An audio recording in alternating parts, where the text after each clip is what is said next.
So Norman is, of course, the CEO of LIV Golf and ended up going on the Tucker Carlson show on Fox. For those unfamiliar, Carlson is a political commentator who, if you believe there is a left and right, would be classified as a right-wing TV pundit, even though if you know anything about real politics, you'll know that this entire left versus right debate is a political smokescreen in itself, meant to distract the masses and keep you asking questions or prevent you from asking questions about who is actually running the United States and Canada. But this is a golf show, so I'll try to avoid dropping too many red pills on y'all.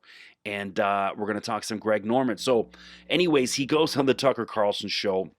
And one of the biggest things he said was that Tiger Woods was offered somewhere in the range of $700 to $800 million to go play for LIV.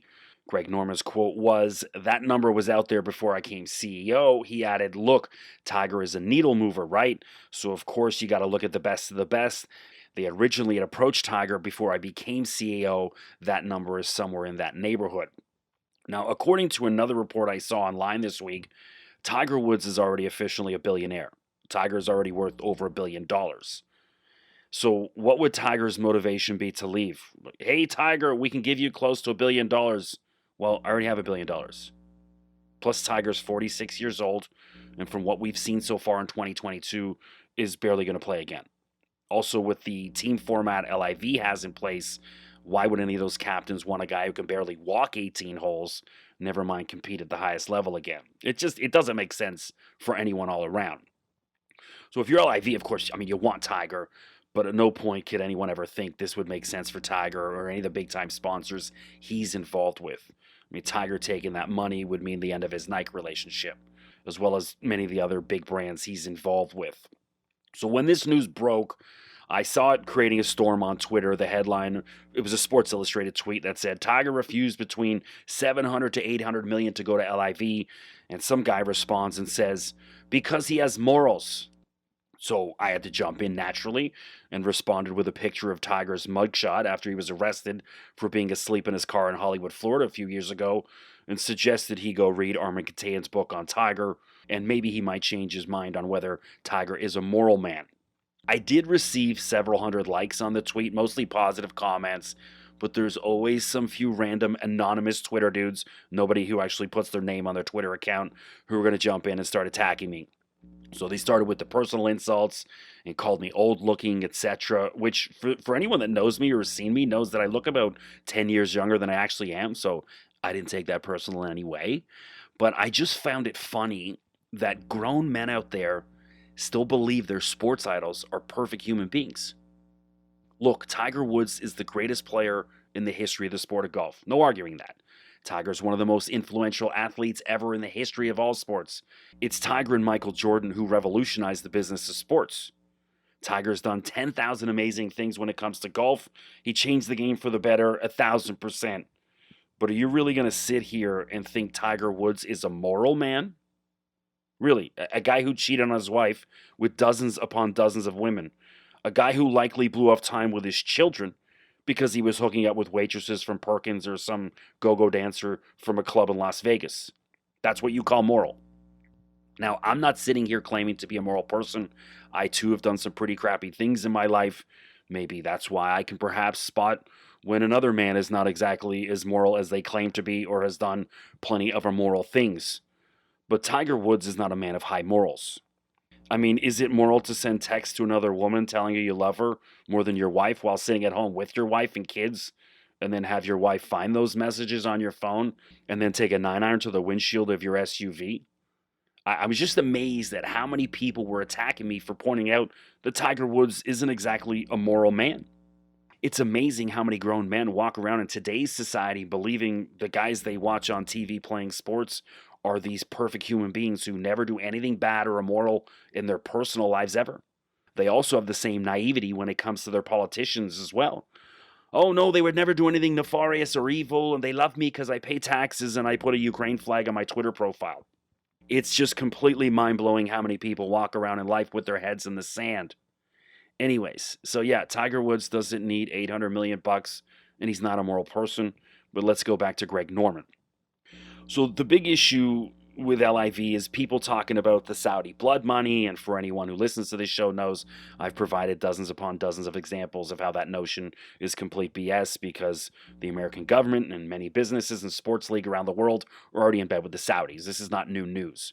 Regardless, here is Greg Norman explaining to Tucker Carlson some of the hypocrisy surrounding that notion about the Saudi money. PGA Tour, I think, has about 27 sponsors on the PGA Tour, do $40+ billion worth of business on an annual basis in Saudi Arabia. Now, why doesn't the PGA Tour call the CEOs of each one of those organizations, oh, sorry, we can't do business with you because you're doing business with Saudi Arabia? Why are they picking on the professional golfers? Why? The male professional golfers. Females, the LPGA Tour is sponsored by Aramco, right? Literally? Literally. The largest sponsor of women's golf in the world is Aramco. That not one word has been said about them, right? But why is it on the guys? Why are we the ogres? What have we done wrong? We're independent contractors. We have a right to go play wherever we want in the world for whatever we want. So thanks to Fox News for that audio. So Norman is talking about the company Aramco in that clip, and what he said isn't exactly 100% accurate about their deal with women's golf. So Aramco sponsors 6 different events on the Ladies European Tour, but not the actual LPGA Tour itself. However, the Ladies European Tour and the LPGA Tour have a strategic partnership in place, much the same as the PGA and the DP Tour have. So what Norman says has elements of truth, but it's not exactly 100% accurate. Regardless, Aramco does have huge amounts of money in women's golf, and for many years has, but nobody batted an eyelash once. But now that Phil Mickelson and Dustin Johnson and Bryson DeChambeau are taking a paycheck, it's a huge problem. Again, the naivety and lack of education of the public is what the real issue is here. Not Greg Norman or LIV Golf. It's some of you people out there. You need to research better before you go on your Twitter and start firing off stuff about the Saudis and this and that. And again, I've said it 100 times, I'm not supporting anything Saudi Arabia does. It's just the hypocrisy of this money's everywhere. They're in bed with everything. And so stop nitpicking that some American professional golfers and some European golfers are taking a few bucks. Now, another hot-button topic when it comes to LIV is the fact that former U.S. President Donald Trump was front and center last week at the LIV event in New Jersey. The event took place at Trump's Bedminster course, and Tucker Carlson asked Greg Norman exactly what is Trump's involvement in LIV. These were Greg Norman's comments. I've known Donald for a long time. I played golf with him before he was president, and I've done golf courses that he's acquired, right? So his passion for the game of golf is as passionate as he's been a president where stars and stripes flow through his blood, right? It's the same with golf. He loves his golf. And he sees the commercial opportunity of what golf can give him, right? Trump Bedminster is no different, right? The membership here is full. It's a commercial entity for him. It's an operation where he can make some revenue out of it. So when we first started, obviously, as the startup, we needed venues. He had heard about it. We were in discussions with him, and we just negotiated a venue fee with him here. And he loved it. And he's now, this week, he's just been in the background, but in the foreground, if you know what I mean. Yeah, I do. Yes, I do. So he's been fantastic this week. He's not putting himself out in front of LIV. He's embraced it. He walks to the first tee. He allows LIV to breathe, which I think is fantastic. And I've been with him every day, and it's an opportunity for us because they're great venues. The players love this place. It's a great opportunity for us to showcase. I just went up there, and I would just walk through with 600 members through in the member section of the clubhouse. And you cannot believe the thank yous and the energy, and appreciate what you've done here for this organization. I've never seen our boss so happy. You know, golf is this, and you've done this for Bedminster, and we really, really do thank you for it. It's just incredible. I mean, from a CEO, commissioner standpoint, it's exhausting sometimes to go around 600 people and do that, but it's so rewarding to hear the feedback from him. It actually re-energizes me, right? And So I just did that before coming to see you. Again, thanks to Fox News for that audio, but let me be clear, in no way, shape, or form do I support Donald Trump in anything he does whatsoever. I don't need 100 emails or more Twitter hate like I got for the Tiger comments about Trump, because I'm Canadian and I simply don't care about Donald Trump. He's American. He's never affected my life in any way whatsoever, other than I couldn't stand that horrible Apprentice TV show was on. It was everywhere in the late 90s, early 2000s. Like, you couldn't escape it. That's my problem with Trump. He was just annoying me on his TV. But it's just amazing how many Canadians get worked up over the name Trump. He's American. You're Canadian. People never got as worked up about Boris Johnson as they did about Trump. It's just odd. Anyways, who cares about Donald Trump? And when it comes to LIV, they're renting his golf courses to play tournaments, and that's it. So you shouldn't have any issue with anything Trump's doing. They're handing him cash. You want to play here? Cool. That's great. But one thing I will say about Greg Norman on the Tucker Carlson interview is that I thought he came away pretty well from it.